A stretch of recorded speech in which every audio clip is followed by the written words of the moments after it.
Flies were the fourth plague. Flies. They were the fourth plague that God sent over Egypt because of the judgment on Egypt for not letting God's people go. But I'm going to get into something real quick. I want you to know that flies are monitoring spirits. It's not a normal thing. I'm sorry, I'm looking at my hair. Flies are not normal. The plague of flies was the first plague that God sent upon Egypt in the book of Exodus. It is described in Exodus 8:20-32. Swarms of flies invaded Egypt, filling the houses of the Egyptians and covering the land, causing extreme discomfort and destruction. However, the land of Goshen, where the Israelites lived, were spared. God did not let the flies come over where his people were at, because flies are a nuisance. They're meant to disturb your peace, right? That's how you know they're a monitoring spirit. Demonstrating God's power and protection over his people. The plague was significant because it marked a clear distinction between God's people and the Egyptians, showing that the plagues were divine judgments rather than mere natural disasters. It was also another warning to Pharaoh to let the Israelites go, but despite the suffering, right, Pharaoh continued to harden his heart. And so I want to let you guys know that flies are monitoring spirits. They really are.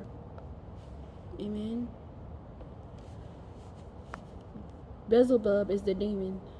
Beelzebub is the demon and the lord of the flies. Matthew 12:24. The Pharisees accused God of casting out demons by the power of Beelzebub, a name that translates to the lord of the flies.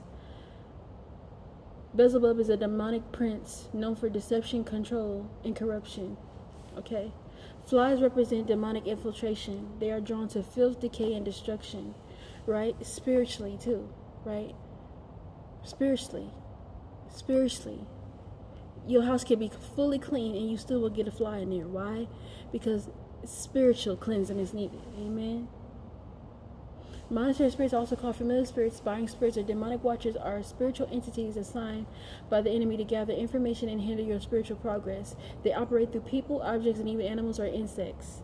I remember one time God kept on giving me, he kept giving me bug cars, he would kept giving me pest vans and all that. There was a reason why God was giving me what's those things called, God? Exterminators. Okay? There's a reason why. Okay, pestilence. All right. So I just want to say, for if you do not let my people go, this is Exodus 8:21-23. For if you do not let my people go, this is the Amplified version.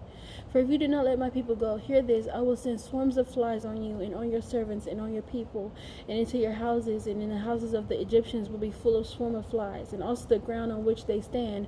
But that day I will set apart the land of Goshen, where my people are living, so that no swarm of flies will be there, in order that you may know without any doubt and acknowledge that I, the Lord, am in the midst of the earth. I will put a distinction between my people and your people. By tomorrow this sign shall be evidence. Okay, so I just want you guys to be aware of flies. Flies that are usually persistent. They persistent. Okay, as if they're on an assignment, because they are. Okay, I'm going to tell you about my fly story that I had this morning at the YMCA when I was showering. I was minding my good business, cleansing physically, cleansing myself, and when I noticed a fly just sitting there watching me. It was not moving, not buzzing around. It was just observing. It was just there. Very odd. But I can see for real. I'm a seer, right? So I notice things. I can see for real. And this is the thing about being a seer. And this is the thing. You have eyes to see. You can see things that people don't see, right? Immediately I knew this was just not an insect. It was a sign, a reminder that the demonic kingdom monitors, watches, and gathers information on God's people. The demonic kingdom uses people, anything, to watch you, right? Because these people these people are being used by the enemy. Okay? Because they have open doors. Indoor, they might not even be human. That's another story. All right? You guys got to stop with the conspiracy theories. A lot of this stuff that goes on is very wild. The truth is stranger than fiction. Monitoring spirits. Okay? Jezebel's spirit as a monitoring spirit. I was talking about my ex-boyfriend, right? And my ex-boyfriend, he was a narcissist. Let him tell it, we never was boyfriend and girlfriend, but he was a counterfeit anyway. So when I reflect on our relationship, I understand that he wasn't just emotionally abusive. He was a vessel for a monitoring spirit. He would watch my every move. He knew what he could do to trigger me. Flies were always around him. This is what I wanted to say. I noticed that flies were always around him. Like, I used to think it was like a me thing, and he would get mad because he didn't want no flies like in my apartment where I live and paid the rent. But he would get mad for any flies, like anything was a minor, anything that inconvenienced him. Like, he would just throw a tantrum or a fit, even though it was my house. Anyway, and even though he was the one that was bringing them, and he knew that too. The witch in him knew that. Flies were always around him, spiritually symbolizing decay, darkness, and oppression. Now that I think about it, it's just like I'm glad that I got away from that man. Even after he was out of my life, the monitoring spirit still tried to find ways to observe and interfere with my life. Okay, so if you ever dealt with a narcissistic counterfeit, you know they just don't let go. They linger. They try to re-enter, and often sending flying monkeys. All other people use as spies to check up on you. That's just not a personality disorder. It's a spiritual agenda to keep you bound. Okay, so I just wanted to clarify that. I just want to include that. They don't let go. They send people. Okay, and things, and it might be insects too. Who knows? Okay, I'm just going based off what I've seen. Amen. The fly by my shell was no coincidence. It was a reminder that the enemy watches, but he has no power over me. The narcissist in my past wasn't just a bad relationship. He was a counterfeit and an agent. He was a demonic agent. He was assigned to me. And I'm going to tell y'all another story about Clarence. Okay? Not Clarence. Was it Clarence? Yeah, it's Clarence. That was his name. His name was Clarence. Hold on.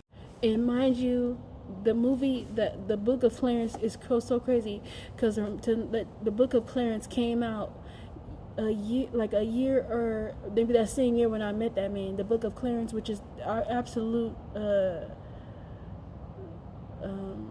blasphemy to the Lord. But I'm going to tell you about a time where the enemy does sin.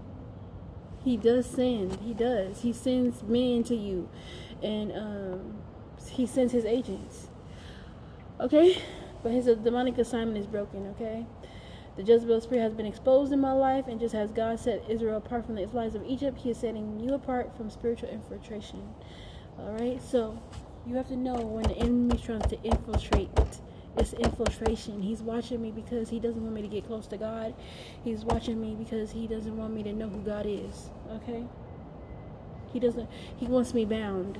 So he'll use men, flies, anything to watch you, to keep you, your handlers. Okay, I just wanted to throw that out there. I know this is a lot, and my thoughts were all over the place because I was just like, I couldn't believe I saw that fly in my shower. What an odd place to just be sitting there watching me, because that's what it was doing. I'm telling you, that's what they do.